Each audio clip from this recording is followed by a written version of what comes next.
What's going on, guys? Cameron here with Canadian Gamer, coming at you with another video. This one's a request video. And before we get started on that, I just wanted to show off wine of the day. Highly recommend this one to Old School Turbo Joe. And that's Sola white wine. It's a great wine. It's a nice cheap wine. Get your fix on. So, got myself a glass here as well.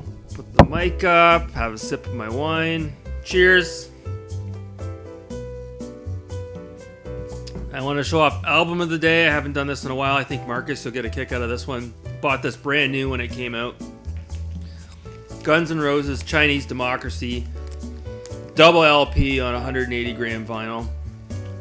So, yeah, it's still in the shrink wrap. Awesome album.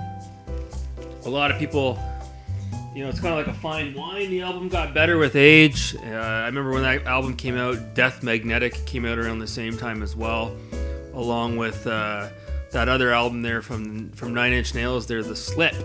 So, yeah, back in 2008 is a great year for music. So today's episode, it was actually a request from Red Stratus 97. He wanted me to talk about RPGs, and this is my second time recording this video because the first time I didn't have my mic on. So I want to get that out there. So with regards to RPGs, might come as a shock to a lot of you, but the first RPG I actually played was Chrono Trigger. Back then, early 90s, around 95, I had a Super NES like most, and I never really played RPGs on the NES, but I went to the corner store one day, and this was right after, Super Metroid had come out, right after Donkey Kong Country had come out. Donkey Kong Country 2 had come out right around this time as well. I remember going to the corner store, and I looked at the box for Chrono Trigger, and I remember seeing the game because back then, we used to buy GamePro magazine and Electronic Gaming Monthly. Those were the days. And I knew about this game. And so I would rent it, bring it home. And the thing about Chrono Trigger that, it kind of broke boundaries in a way. I don't want to talk too much about the game because it's been beaten to death. Can't believe they haven't made a sequel to it. It was the first RPG of its kind that was kind of like, it had a modern take on a story. It was based on, what was going on in the future. And not only that, it was very accessible, which around that time, I think that's what Squaresoft was trying to do. They were trying to say, what can we do with an RPG to make it a little bit more appealing to the North American audience? And Chrono Trigger really, struck a nerve. Even the dialogue in the game, it was just like, it was very accessible for an RPG. It was absolutely very accessible. And I'd rent it, and then I get all the way to the point where you're trying to get out of the jail, and then I'd have to return the game because I'd only have it for 24 hours. And then I'd go back and rent it again. So that game was amazing. I never owned it. Again, I just rented it. And then I ended up getting a copy of Secret of Evermore, which a lot of people dog on that game. That one was done by Squaresoft as well. I think it was done by Squaresoft America. That was an awesome game. That was the one where you were the blonde-haired kid, and you were wearing the Marty McFly jacket, and you had your dog. And another one had a bit of a futuristic element to it as well. So I really enjoyed Secret of Evermore. And again, around that time, the Super NES just had amazing RPGs. They had Squaresoft under their wing, and Enix, and all the other great companies as well. I had Soul Blazer. Illusion of Gaia, I don't know if you'd consider that an RPG. I had that one as well. I did have the original Final Fantasy on the NES, which I really enjoyed as well. But, as things progressed, as I got older, I stopped playing games around 1999, 2000. I was too busy chasing tail and driving cars and having fun on a Saturday night. I wasn't playing video games. And then you fast forward to around 2009, 2010, got back into gaming, got a Xbox 360, and the game that came with it was Fallout 3.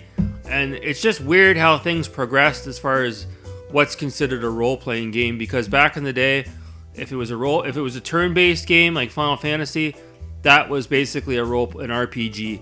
But nowadays, you could almost consider Fallout New Vegas to be an RPG because it's a role-playing game. You're taking on the role of the character Another example would be Morrowind, Game of the Year edition I have here, The Elder Scrolls 3.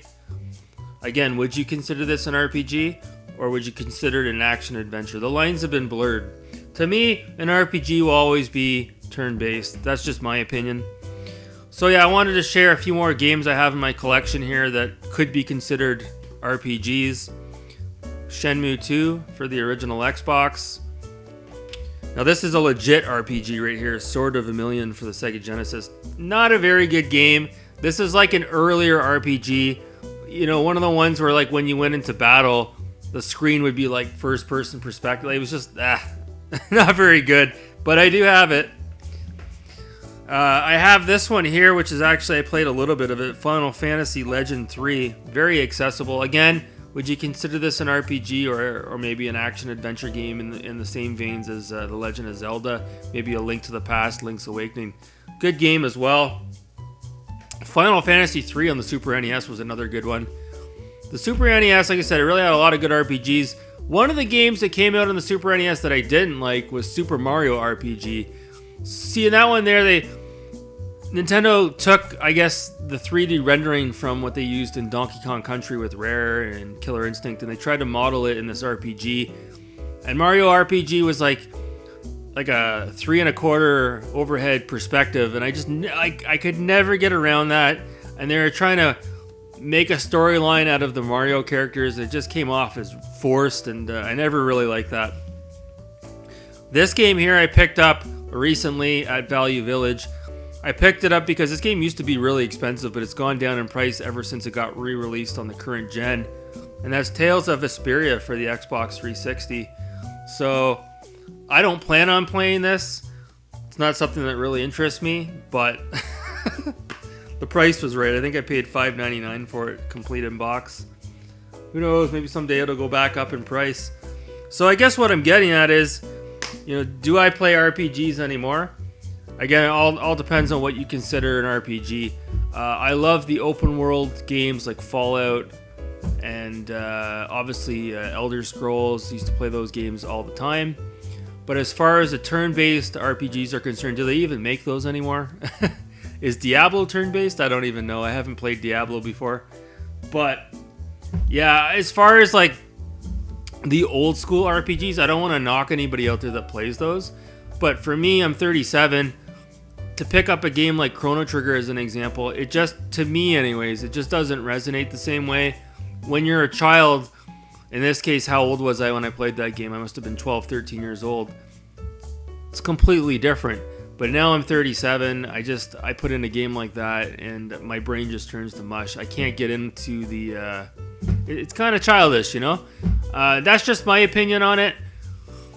But I can see the appeal. I can see why some people might go back and play those games. And I can't even say that because, if I were to play Legend of Zelda: A Link to the Past, I'm sure I could get into that again. I know that's not really an RPG, but I'm just saying, it's not exactly for mature audiences as well.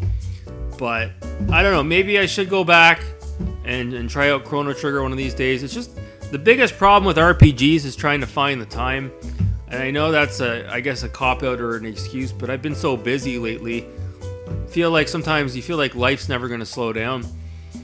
And to pick up an RPG, it's almost like an insult to the game if you can't sit for several hours and immerse yourself. And right now, with the way things are, if I pick up a game, I'm lucky if I play it for 45 minutes because I have to get up and do something else. I'm sure life will eventually slow down. But lately, like I said, extremely busy. And the last thing I want to do is pick up a game that might take 100 hours to complete because I'll never get through it. It's kind of like reading a book. When I have time, I like to read, but I've been trying to read this Phil Collins autobiography the last 7 months. I think I bought the damn thing 5 years ago. So it is what it is. So I don't know. What do you guys think about that? Are you guys still playing RPGs out there? Excuse me, can't even speak. Did you used to play RPGs back in the day like me on the 16-bit, 32-bit consoles? And have you since sort of moved on from that? I'd like to know your guys' thoughts in the comments below. Anyways, guys, I really appreciate you tuning into this video. I know it's not for everybody, but yeah, I thought it was a good video to do. I never really talked about RPGs, so I thought I would just get that out there. So I'm gonna leave it there, right at the 10-minute mark, right at that sweet ad revenue. So anyways, guys, thanks so much for watching. Have a good night.